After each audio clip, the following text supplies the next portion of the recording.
action. Right, I'm going to start this so you can see also. Okay. Okay.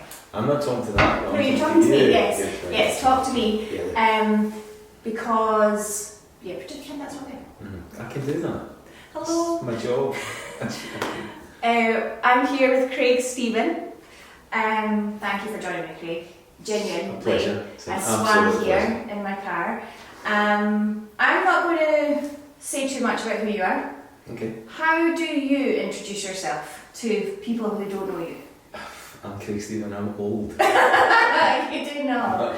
No. I don't know. Usually, if somebody asks what I do, I'm a boxing ring announcer. Yeah. Or a sports announcer. Sports announcer. And then I move into, they'll go, oh, what sport? I say boxing. Okay. Well, that's how I first Yeah. met you. And you've had such a vast... You've got a lot out there on you when you Google. Yeah. My children and I were Googling you on Monday. I have obviously been watching you from the sideline for what feels like a long time now, unfortunately. It has been. It has been. I thought today we could touch upon A, your sort of career and how you've got from where you started to now, and B, trying to combine what I do for a living, and because, you know, a lot of my female viewers won't know who you are, but what they soon will. But what I thought, I was trying to blend our worlds together, and what I think is so wonderful about you is that you go into a room. Now that room is filled with professionals, both athletes and sort of agents, trainers, and often a room full of drunk people, and you all the time, and you command that room with such ease and confidence, and nobody would fuck with you if you were to. Well, they would really want to, but they wouldn't dare. So I was thinking about, once we've touched upon your career, how you've come to with that air of confidence, because you, I don't know if you realise this, but when you're in that environment, you're not one of the first there. I was often there before, but you have a presence to you that you bring that you can tell when you've entered the room. Really? Yes. So, but it's that confidence and air that lots and lots of my female people would love, and you just embody so easily. Often at times it became scary. I've said that before. Yeah. You're not a scary person. No, but I don't know how to put this. I don't have the time for patience sometimes because we're live. Yes, and that makes me rude. But I always apologise. No, you do. And it's never ever to me, I have to say that. I was just sort of in the vicinity seeing what that, because I didn't have a big part in anything, but the people that you go to did. So, first of all, let's touch upon, we've talked on the phone, and you said about you were risk averse, and we've just talked here. How did you start? Where did you start, and how did you get into doing the boxing where I know you from? Okay. I've got a tendency to wander. Please do. But you stop me because I'll read you back. So, in a nutshell, when my boys, who are now, Jamie will be 40, his next birthday, when they were approaching 10, there's 2 years between them, Jamie and Gareth. When they were approaching 10, they said they want to play ice hockey. I couldn't even skate, my wife could, but they ended up playing ice hockey. I visited in Manchester one night a professional ice hockey match rather than just go back to the hotel, and I absolutely loved the announcer. He was the best part of the night for me because the guy commanded a 20,000 seater arena, just like you said. I haven't thought it that way, but listening to you, he commanded the whole place. They were hanging on his every word. He was making them laugh, he was making them cheer, and he was doing it with such ease. I thought, fantastic, I'm going to do that, because I was a sort of minor official at the kids' games. Okay. I did the scoreboard, I did the clock, and the clock, I remember, had a little plug beside it, and I asked somebody one day, long before the Manchester, what's that for? He says, that's for the PA system, for the tannoy. if there's a pro game, it has to have an announcer, but we don't have one for the juniors. So they got one for the juniors. It was me. And that's how it started. And that's how it started, and I loved it, and I just loved it from day one. Because you are often the entertainment at times. Yeah. You're the crowd fillers. Yeah. When there's a lull, it's you, Mhm. which would have been the same for the hockey Yes. guy. Yeah. I mean, it's a kind of similar sport. You know, somebody once said they went to a fight and a hockey match broke out. Yeah. Because you often got a hockey match and a fight breaks out. And were your kids involved in fights on the ring? Not so much with kids. Yeah, there's No. handbags and a bit of pushing, a bit of shoving, but not like the pros. But it was just it was a great inclusive sport as far as the crowd go. The very accessible hockey players are very, very accessible. Yeah. They'll go to the bar after the game, both teams, they'll mix with the fans. And during the game, I did the kids for a good few years, and then I ended up being approached by the Five Flyers. Oh, right. Because somebody from the Five Flyers had been at a junior game that I was doing and liked what he heard. So for the first time in my life, I got paid for doing something I would do for nothing. So that was an organic. Yeah. That was an organic Mhm. road, though. Yep. And it was there that I met a guy called Steve McGuire, who runs a boxing gym in Glenrothes, but also supplied the Rocksteady crew. Okay. I know that's Yeah. a brand name, but he supplied all the stewards Yeah. for the For ice the- rink. So he heard me, and not right away, but at one point he approached me and said, "Look, we've got a boxing show in a couple of weeks' time. You could do it." And I was objecting to it. I'm like, I don't know. Were you a boxing fan at this point? I wasn't a boxing fan. I didn't dislike boxing, but I never really was in at the weekends, so I didn't watch it. I didn't go to any boxing shows. Didn't watch it really on TV. And I knew hockey inside out. I knew all the rules, and I never knew anything about boxing. And he said, "You don't need to know anything about it. You're just shouting out a couple of names." A little bit harsher than that, because you don't say no to Stevie. No. You will know him, even if you don't know the name, you'll know the guy. Yeah. So I went and did a show for Stevie, an amateur show in the Working Men's Club, the Sizzle Club in Glenrothes, and I absolutely loved it. Because in a working Oh, club, that's a fantastic. different. People go there Sunday for. afternoon. Yeah, they're there for a good time. And I was asking lots of questions. What do we do with the trophies? He's not very patient. What do you do with the trophies? You give them out. Hey, but who gives them out? I don't care who gives them out. Get the doctor to give them out. Anybody. I said, so there's nobody giving these out. There's nobody paid to give them out. I said, like, sponsor? No. I said, can I get? He said, do what you want. Just stop bothering me. So I got people to pay 50 quid for the right to give out the trophies, and I would shout out the name of their company, John Smith Painter and Decorator has sponsored the trophies for number one, and at the end of the day I think I gave him more than he gave me, so that was him and I pals. Yeah. I had to do all his shows, And still pals. and we're still pals, I think.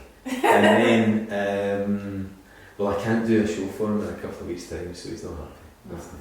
Can't do them all. You can't do them all. No. I wish I could. Yes. It's not a scalable business, this. No, because you're only one person. Only one person, yeah. But we have talked before, you are only one person, but you get around. Oh yeah, I work. I did a lot on TV 2017, 2018, even getting into 2019, although I'd lost Matchroom, I still work for others. And then the pandemic came, Yeah. and since the pandemic, Boxing changed. I can't buy a TV show. I was on one recently on BBC Scotland, it was a great show, but I've got no TV regular, and some people that see me go, "Are you still doing the boxing?" Of course I And am. Because they equate. They equate me to Sky Sports Yeah. or BT or whatever, and they think because I'm not on it, I'm not doing it, and I'm as busy as I've ever been. And is that frustrating? A little bit. It doesn't pay the bills. No. I don't, when I was younger I was desperate to get on TV, because I think everybody is. And now I've done it all, I just want to work That's it. Yeah. I love doing what I do, and And are you in a it's- position now where you can choose what you do? There's very little I turn down unless I can't do it because I'm doing something else. So I don't know. That's a strange question. Are you saying do I turn things down Yes. because I don't want to work with certain people? Yes. Not really. No? No. No, because you're ever the professional.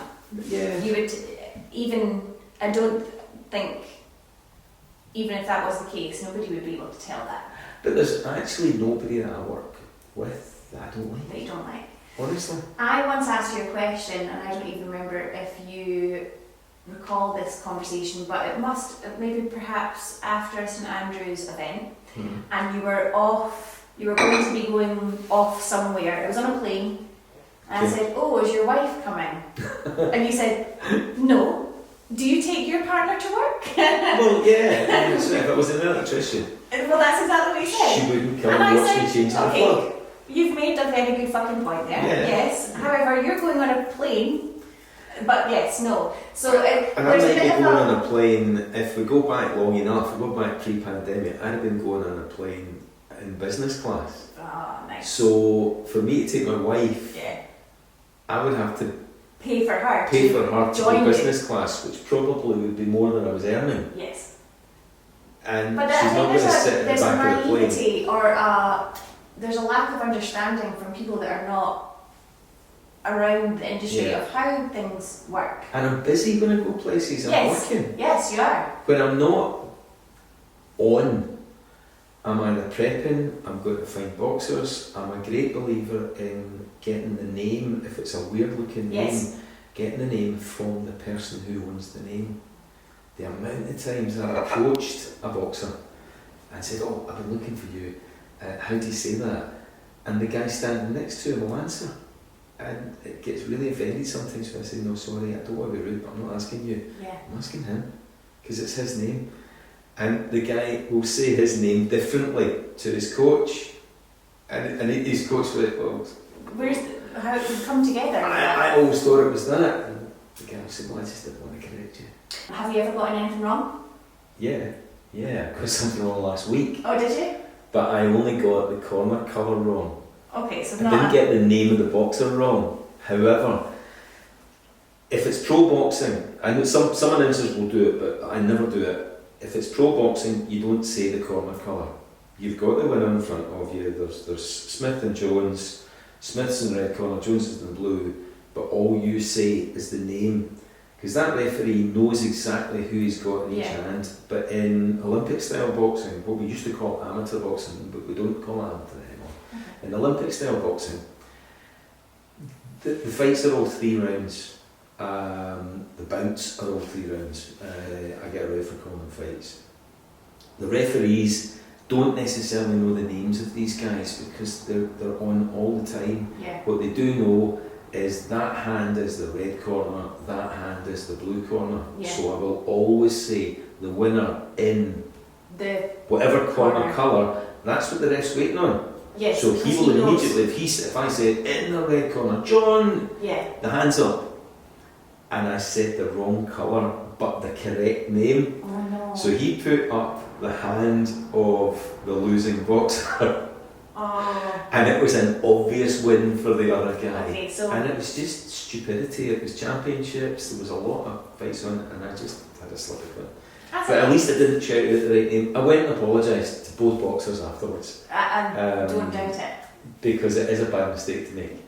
Thinking of a quirky question Okay. to ask you, because you just explained that you went to apologise to both boxers,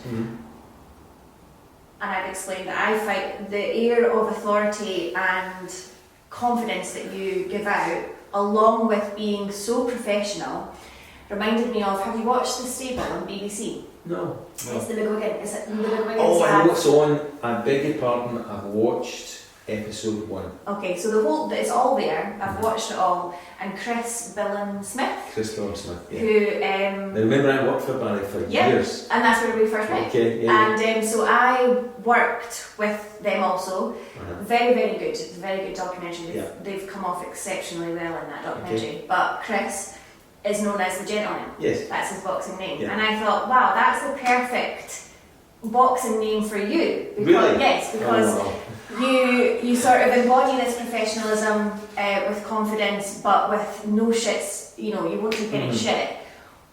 What do you think what have you thought about what your boxing name would be? a boxing name? No, I've No. never. Because I can't fight sleep. I don't believe that. Serious? Oh no, I can't. I don't believe can't. that. You would. Your eyes need to. Your eyes do the fighting for you. I've never really had to. I never had to fight at school. What? No, I didn't have any, not that I know of. I didn't really have any enemies. And I wasn't, at school you fought if you had an enemy, or sometimes if you were one of the real kind of swotty guys. Yeah. And I was kind You of were an neither. Yeah. Interesting. So I never had to, and I'm an only child. Okay. Does that explain Yes. loads of stuff? Yes, it does. Right, okay. So So you being were- an only child, I didn't have siblings to roll about with. If truth be told, I was kind of scared of getting punched, because if you get siblings, you develop I don't know, I can't find the word, an immunity to Yes. pain. Yes, you do, because you're just used to Oh, sort of you're that used to it. family fighting. But if nobody's really punched you in the face and you think somebody's going to come and punch you in the face, you don't want it. No. If ever I had a I'll meet you at 4 o'clock in the park, I would have talked my way out of that by 4 o'clock. I wouldn't have done it to look like a bottle drop, but I would have talked my I way out quite of it. believe that actually. I would have had that sorted I like without that. getting punched in the face. So we can unofficially call you the Gentleman. We'll just Maybe, steal yeah, that. if Along those no, but lines. Chris Smith, mate. And it was, He it was might very want to good punch me on there first. as well. He's a nice guy, he's a really Yeah, nice very guy. nice. I thought that must have been. I think I did his debut. Well, I think I must have been around about that Mhm. time, which was 2017-ish. Yep. Which, Just when George Taylor was Yeah. turning pro. yeah, so that feels like a lifetime ago. I know. Very, very different time. It is, it's 7 years. It's madness. So when I was watching it and seeing him on there, and he was always so nice, very, very nice, and doesn't seem to have lost that from what the documentary is showing. Yeah, no, I don't think he has. I think he's a genuine nice guy. It's very, very worth a watch. Takes me on to the confidence thing. So you went from the hockey, which was just a fluke by the sounds of it, because It your was. children wanted to go into that, Yeah, and you yeah. saw the announcer. Aye, and if I You've had never been in a been- fight. No. No. So how did and you went to a boxing club, which was working man's club. That was your first. Yep. But you've commanded TV. What, are we saying millions? What's the most watched TV? The most watched TV. You know Millions, there will be. yeah. I mean, there's a couple like that. I never really look at ratings, but I did David Hayes' comeback after a 4-year hiatus. It was in January, and I can't remember the year. It was 16 or 17, maybe 18. It's pre-pandemic. He had it in January. Nobody has boxing show in January, right? Because everybody's skint from Christmas. Yeah. So to put on a big stadium show in like second or third week of January is just Madness. no No. madness. And everybody was saying he promoted this himself, and we said, "Oh, mad." He absolutely I think he had 16,000 in the O2 in January, 60, maybe more. But a lot of non-boxing fans, I could tell that the way they arrived. You'll know yourself, you go to a stadium and you have almost nobody at 7 o'clock, Yeah. and it gradually builds up until the main event is just about to come on, and then all of a sudden it goes Fields of from people. half full to full, Yeah. like that. This was full for doors opening, like a theatre would be. And I think it was because David was so prolific on television, Yeah. on everything from He was a loose personality. women. Yes. Yeah. So I think everybody who knew David Hay, the personality, bought into the fight. They were just there to see David David Hay, Hay. not the boxer, Yeah. really. But they did come and see every other boxing. Which is So nice. if you're there to see Ricky Burns, Yeah. You're a Ricky Burns fan. You're not You'll be in really. a pub until quarter of an hour before he's Yeah. on. But with this, they just were coming probably for the first time to a boxing show. So it says doors open at 7. We better be We there at arrived quarter to at 7 and 7. get our seat. And they stayed right to the end. It was great. That's nice. Great. And that drew an enormous crowd. That drew millions. It was on free television. Which helps. It drew millions. So what does that feel like before you're ready to step on? Do you have to remove yourself from your head? Do you think about it? Oh, I think about it. I absolutely love it. I mean, Yeah. it's just, I just, It's adrenaline. I suppose. I love getting looked at. I don't know why. Because I'm not like, No. losing my hair but I just, maybe it's the only child in me. I don't know. But when you're stood But, in that ring, you are the only person that everybody's paying attention to. I haven't felt fear in a boxing ring since I started. I was a bit nervous when I started, a little bit nervous, a bit shaky. I could feel it, but you couldn't really see it. Mm-hmm. I felt as if I was doing that, but I would say, God, I'm shaking there. And he said, you're imagining things. And that sort of drifted away quite quickly. It was, and then it just absolutely, it is like an adrenaline rush. It's like, Indescribable. it is brilliant. It's really good. And if you say something to get a reaction and you get that reaction, I suppose it's how a comedian would feel Yeah. if somebody laughed at a joke. Yeah. If the crowd cheer when you are trying to make them cheer. But I hear a lot of announcers demanding that the crowd do something, and I never ever demand that they do something. I ask them to do something. Yeah. And I think that's the difference. There are a lot of other very good announcers out there that you will never hear saying, make some noise, like a demand. Yeah. They will Can I ask you? ask. Career highlight? What sticks out? What do you think is... Commonwealth Games, Glasgow 2014, that was great. Yeah. The whole thing was great. And especially at the end when Josh Taylor won a gold medal, Charlie won a gold medal. And was that the first of you Charlie Flynn. knowing, sort of, because you and Josh, I would say, are friends now. Yeah, well, I hope so. Yeah, I hope so. But was that the first of you? No, because that was the pinnacle of his, or one of the pinnacles of his amateur career. And I'd known Josh since almost I didn't do his debut, but I think I did his second or third contest. So I'd known Josh all the way along. Amongst loads of other Yes. amateurs, but he was always standout. Yeah. You could always see there are guys that you just know they've just got something a bit special. So it was great. And Charlie Flynn, I'd known Charlie Flynn. Maybe didn't know Charlie as well as I knew Josh, but I knew him well enough to be absolutely stoked when he won gold medal. Yeah. Absolutely. Tears. And From me. from you? Oh, Can't imagine that. dreadful. Do you know it? No. I'm dreadful. For Don't emotions? Don't ever come to a wedding that I'm attending. No way! Oh, That's brand awful. new information to me. Yeah. I'd like to Yeah. see that. Next boxing match. I I'm can't just tell there. that one, but No, but when it starts. christenings, weddings, That's it. funeral. Yeah, anything like that. If there was a point, or if you think of all of... Do you now watch boxing? If you're not involved in it? I do if I don't know the result, but if I know the result, I'll just find Sort of find the highlights, highlights. yeah, things that have been spoken about. Because normally if there's a show on TV, I'm doing something somewhere off TV. Yeah. So by the time I come home, It's I been know on, I know yes. I And know the in result. this day and age, I the know. information is so quick to Yes. get to people. and I'll maybe skip through it. If there was a good round, if there's a close round and they're talking about it, I'll skip through and I'll watch it, but I would not watch the whole thing unless I can stay away from the score. Okay. If I can stay away from the score, I'll watch Then it you will. as if it was live. Do you have a match? Do we call them matches? Contest. Contest. Do you have one that you wish you were the announcer for?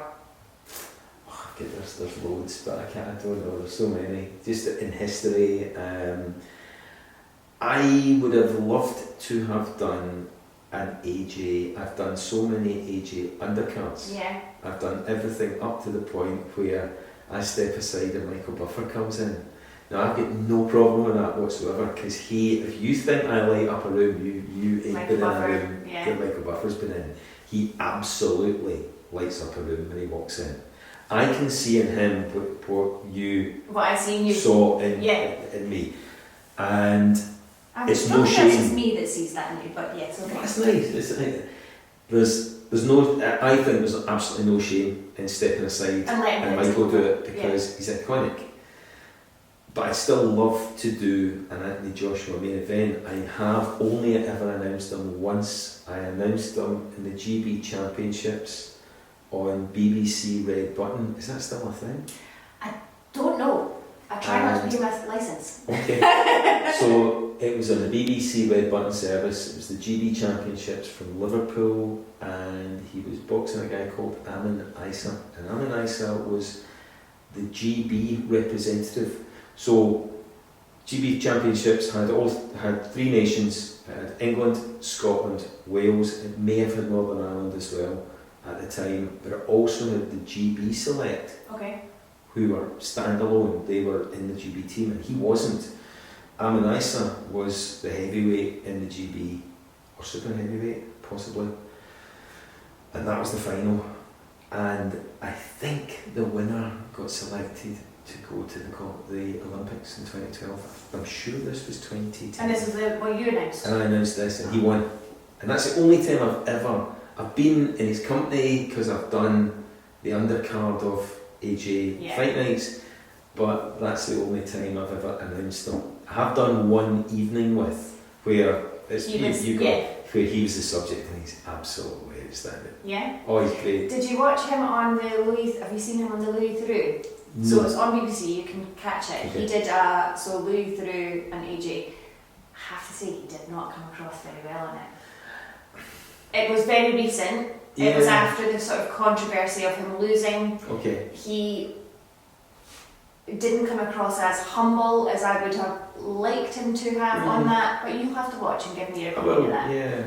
But all this humble thing, why should he be humble? He's a heavyweight champion. That's very true. Very true. You know, Very true. if you go back, or just if you Google Eddie Hearn fights in his garden, he's got massive, his offices are the family house from when he was a boy.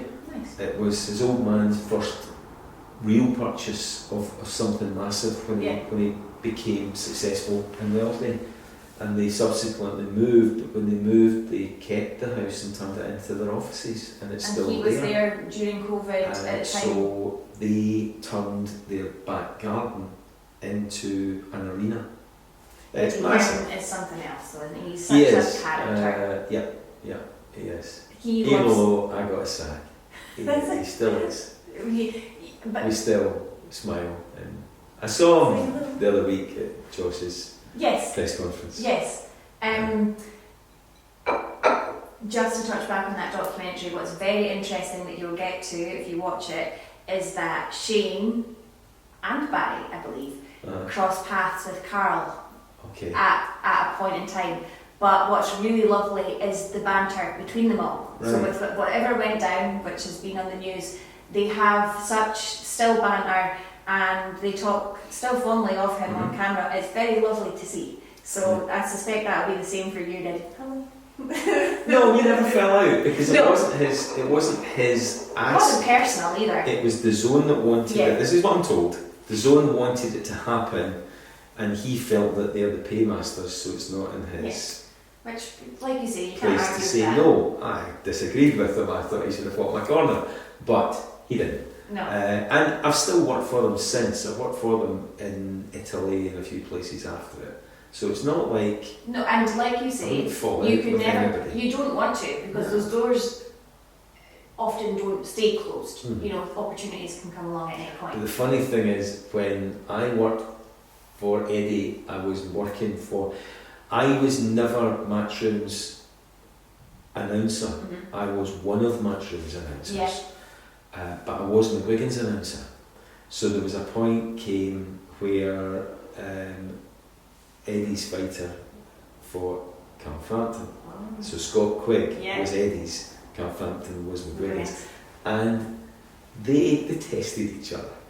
If you watch back, they absolutely detested each other. And I think one of the biggest reasons was Barry's my age. Yes. Right, he's grown up in a more he's grown up in a more respectful world than we live in now. Yes. And Eddie is just full of comedy and full of biting comments.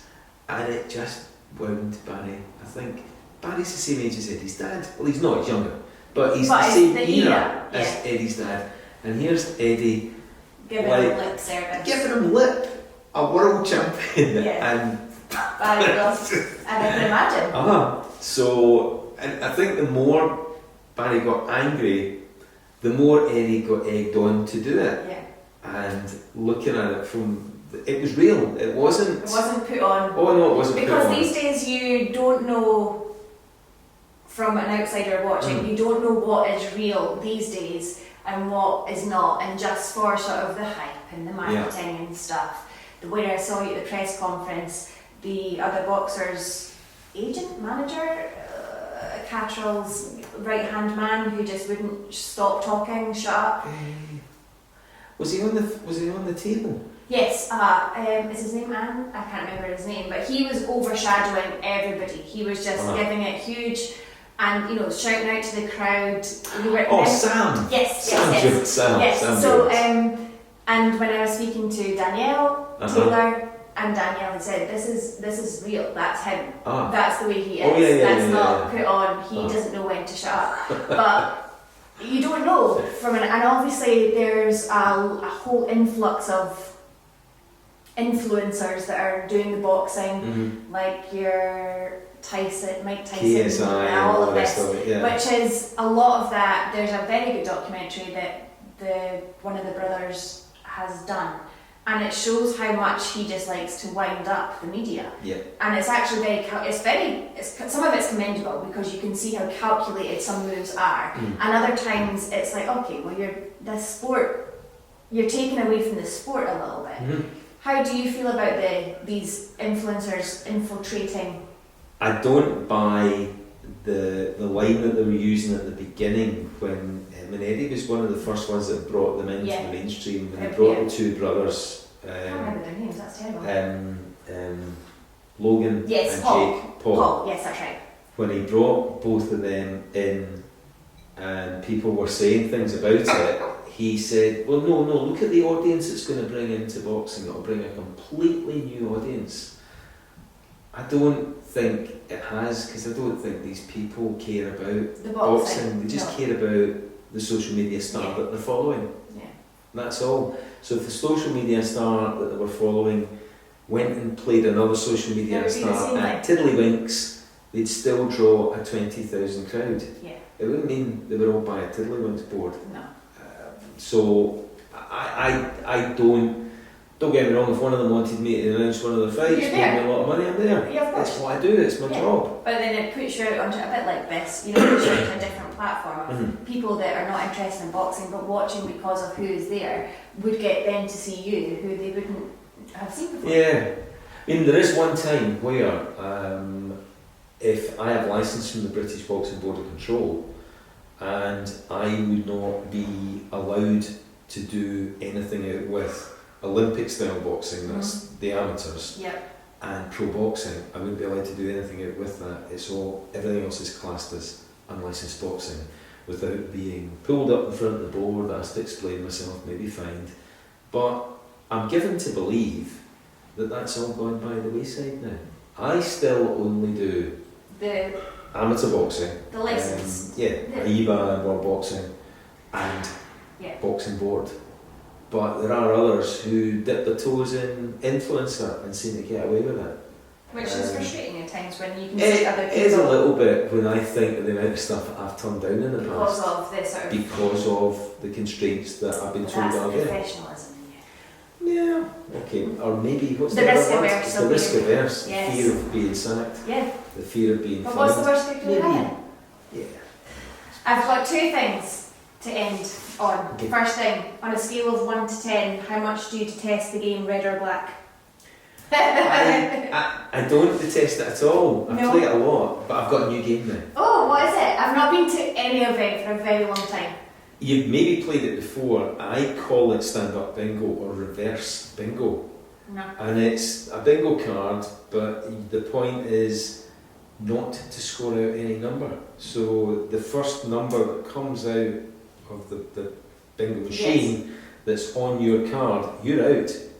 If you've got it on your card. If you've got it on your card, you're out. Okay. So the winner is the person who has not No numbers. scored any numbers out. Interesting. Which means you can't cheat, No. because Because the they're in bingo, black, the yes. bingo game stores all the numbers. Yes. So when we're finished and you're the winner, I say, right, okay, so read out all your numbers. And if we find one, it's the last person that was out before you, you've got to come back and read out all your numbers. Okay. So And do there's you no bring that? cheating. Do you bring that game with you, or do you? Yeah. You just bring bingo cards, and on your And phone that's I've it, got a bingo machine, and it's just like red or black, but a wee bit more fun. If you could talk to, because on the phone when we were chatting about you doing this for me, you had said that in your previous life you were, well, in your professional life, whilst you had younger kids, a mortgage, bills to pay, you were risk averse. Very much, yeah. Which, you know, to see you standing in the middle of the rings is bizarre. You know, those two things don't compute to me. Yeah, okay. But Do you, if you could, do you have any words for that risk averse Craig back then? Because you also said that when your son came to you thinking about doing something on his own, your automatic reaction was, don't do it. yeah, not don't do it, But really think yeah. about this. Think about this. Look at what you're earning now, and you are going to just jump into the abyss with no idea if you're going to have work next week. And he was like, if I don't do it now, I'm going to be married soon. And once I'm married, I'll be like you. I'll be risk averse. But now I can do that, and if it all goes wrong, I can easily go back and do what I did before.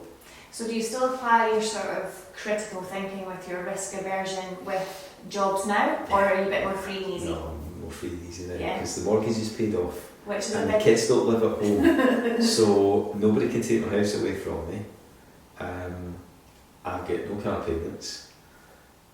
What's the worst that can happen? What is the worst that can happen? That is what. But when I had kids to feed and I had a mortgage to pay, what's the worst that can happen? I can be out my house. Yeah.